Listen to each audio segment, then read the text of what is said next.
When I was a kid, my parents would tell me, you can make a mess, but you have to clean up after yourself. So freedom came with responsibility. But my imagination would take me to all these wonderful places where everything was possible. So I grew up in a bubble of innocence, or a bubble of ignorance, I should say, because adults would lie to us to protect us from the ugly truth. And growing up, I found out that adults make a mess and they're not very good at cleaning up after themselves. Fast forward, I'm an adult now, and I teach citizen science and invention at the Hong Kong Harbor School. And it doesn't take too long before my students walk on a beach and stumble upon piles of trash.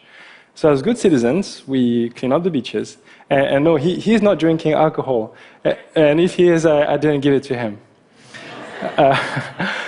And so it's sad to say, but today more than 80% of the oceans have plastic in them. It's a horrifying fact.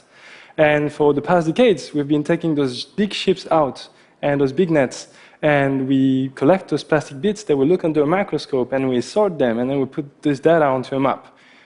But that takes forever, it's very expensive, and so quite risky to take those big boats out. So with my students, aged 6 to 15, we've been dreaming of inventing a better way. So we've transformed our tiny Hong Kong classroom into a workshop. And so we started building this small workbench with different heights, so even really short kids can participate. And let me tell you, kids and power tools are awesome and safe. Not really. So back to the plastic. We collect this plastic and we grind it to the size we find it in the ocean, which is very small because it breaks down. And so this is how we work. I let the imagination of my students run wild. And my job is to try to collect the best of each kid's idea and trying to combine it into something that hopefully would work. And so we have agreed that instead of collecting plastic bits, we are going to collect only the data. So we're going to get an image of the plastic with a robot. So robots, kids get very excited. And the next thing we do what we call rapid prototyping. We are so rapid at prototyping that the lunch is still in the lunchbox when we're hacking it. And we hack table lamps and webcams into plumbing fixture, and we assemble that into a floating robot that'll be slowly moving through the water into the plastic that we have there. And this is the image we get in the robot. So we see the plastic pieces floating slowly through the sensor. And the computer on board will process this image and measure the size of each particles. And so we have a rough estimate of how much plastic there is in the water. So we documented this invention step by step on a website for inventors called Instructables, in the hope that somebody will make it even better. What was really cool about this project is that the students saw a local problem, and boom, they're trying to immediately address it. But my students in Hong Kong are hyper-connected kids. And they watch the news, they watch the internet, and they came across this image. This was a child, probably under 10, cleaning up an oil spill barehanded in the Sundarbans, which is the world's largest mangrove forest in Bangladesh. So they were very shocked, but because this is the water they drink, this is the water they bathe in, this is the water they fish in, this is the place where they live. And also you can see the water is brown, mud is brown, and oil is brown. So when everything is mixed up, it's really hard to see what's in the water. But there's a technology that's rather simple, that's called spectrometry, that allows you to see what's in the water. So we build a rough prototype of a spectrometer, and you can shine light through different substances that produce different spectrums. So that can help you identify what's in the water. So we packed this prototype of a sensor, and then we shipped it to Bangladesh. So what was cool about this project is that beyond addressing a local problem or looking at a local problem, my students used the empathy and the sense of being creative to help remotely other kids. So I was very compelled by doing the second experiment, and I wanted to take it even further, maybe addressing the even harder problem, and that's also closer to my heart. So I'm half Japanese and half French, and maybe you remember in 2011 there was a massive earthquake in Japan. It was so violent that it triggered several giant waves that they are called tsunami, and those tsunami destroyed many cities on the eastern coast of Japan.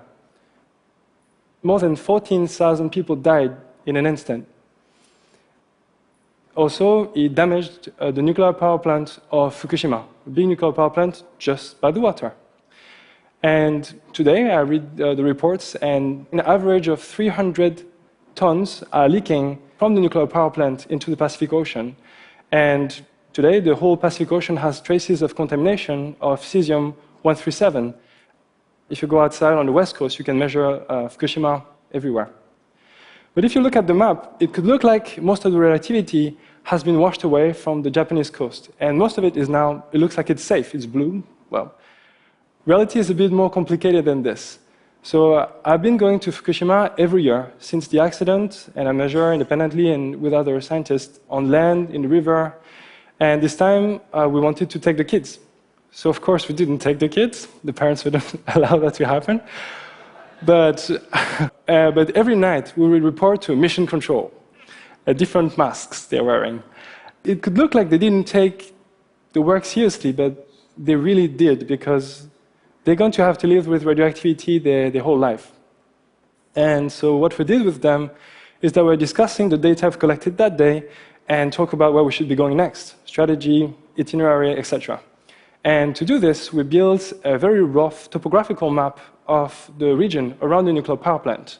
And so we built the elevation map, we sprinkled pigments to represent real-time data for radioactivity, and we sprayed water to simulate the rainfall.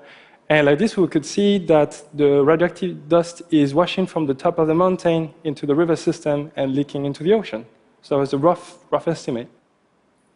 But with this in mind, we've organized this expedition, which was the closest civilians have been to the nuclear power plant. We are sailing 1.5 kilometers away from the nuclear power plant, and with the help of the local fishermen, we are collecting sediment from the seabed with a custom sediment sampler we've invented and built. We pack the sediment into small bags. We then dispatch them into hundreds of small bags that we send to different universities, and we produce a map of the seabed radioactivity, especially in estuaries where the fish will reproduce, and I will hope that it will help improve the safety of the local fishermen and of your favorite sushi. You can see a progression here. We've gone from a local problem to a remote problem to a global problem. And it's been super exciting to work at this different scale with also very simple open source and technologies.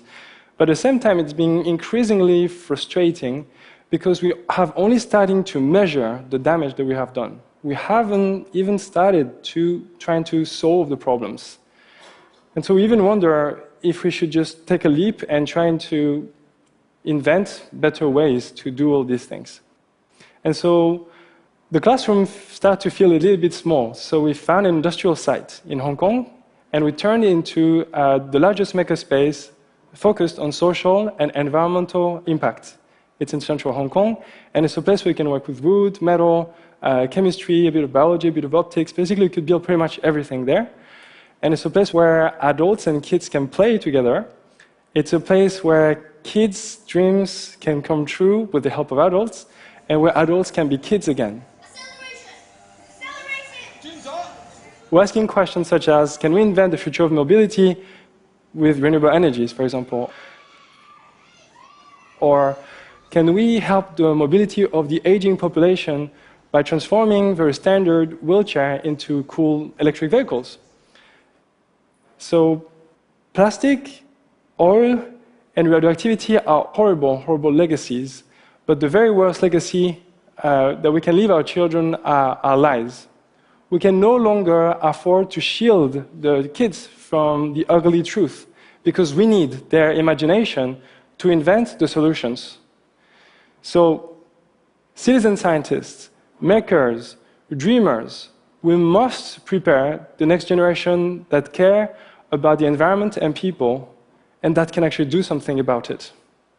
Thank you.